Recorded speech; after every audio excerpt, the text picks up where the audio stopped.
Bonjour René JB. Donc aujourd'hui, je vais vous parler quand donc j'étais au ciel sur la tour et à un moment donné, je me tourne vers Jésus et je lui dis: «Et Saint Michel Archange, il est où?» Enfin, c'est quand j'ai rencontré Saint Michel Archange. Donc j'ai dit: «Saint Michel Archange, il est dans ses appartements?» Jésus m'a dit: «Certainement.» Donc je me suis lancé parce que pour la maison des anges, en quelque sorte, l'appartement, c'est en hauteur. C'est-à-dire, c'est comme si vous avez un appartement, mais que la porte d'entrée donne dans le vide, pour pouvoir s'envoler de suite. Donc je suis monté, j'ai frappé à la porte, j'ai ouvert la porte et j'ai dit, alors j'ai demandé à Saint Michel Archange, euh, donc qu'est-ce que, donc j'ai frappé et il m'a répondu sèchement, il m'a dit oui, qu'est-ce que tu veux? Je dis rien, je dis je voulais juste savoir si tu voulais t'envoler avec moi, je voudrais essayer autre chose, enfin sans les ailes.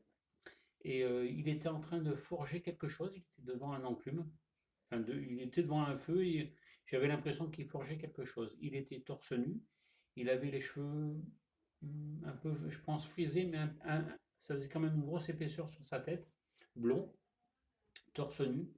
Le bas, c'était,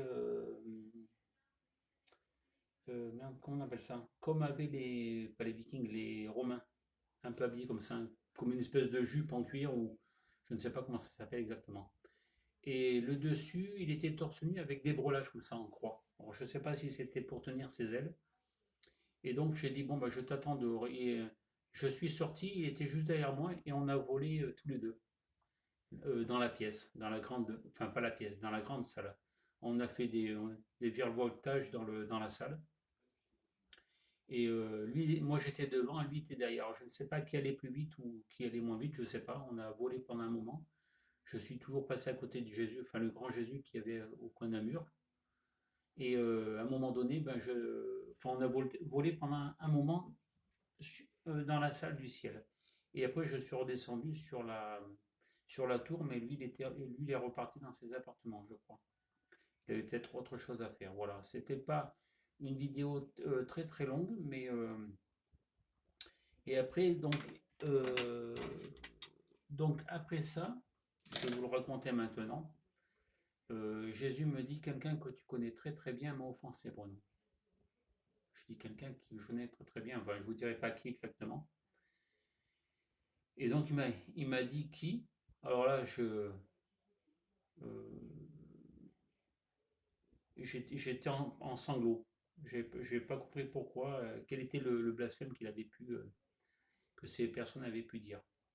Et après, il m'a dit: Bruno, quelqu'un que tu connais très très bien m'a offensé. Et là, je savais de qui il parlait. Alors j'ai hurlé un nom, enfin j'ai crié non dans les cieux. Et j'ai dit: bon, ben, ces deux personnes, vu qu'ils t'ont offensé, euh, je les condamne à 1000 ans avec la mort. Voilà, c'était.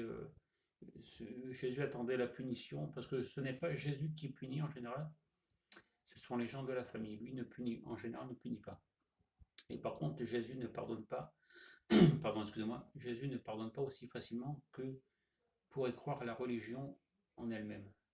Il est, s'il est comme son père, avant de pardonner à Satan, la fois qu'il avait fait il y a très longtemps, il a pardonné quand c'était en 2014 ou 2015, je crois, qu'il lui a pardonné la faute qu'il avait fait. Donc, imaginez-vous, du début de la création du monde jusqu'en 2000, ça fait quand même pas mal de siècles avant que Dieu lui-même ne pardonne aux gens. Et donc, Jésus, je pense, c'est la même personne, ne pardonne pas aussi facilement.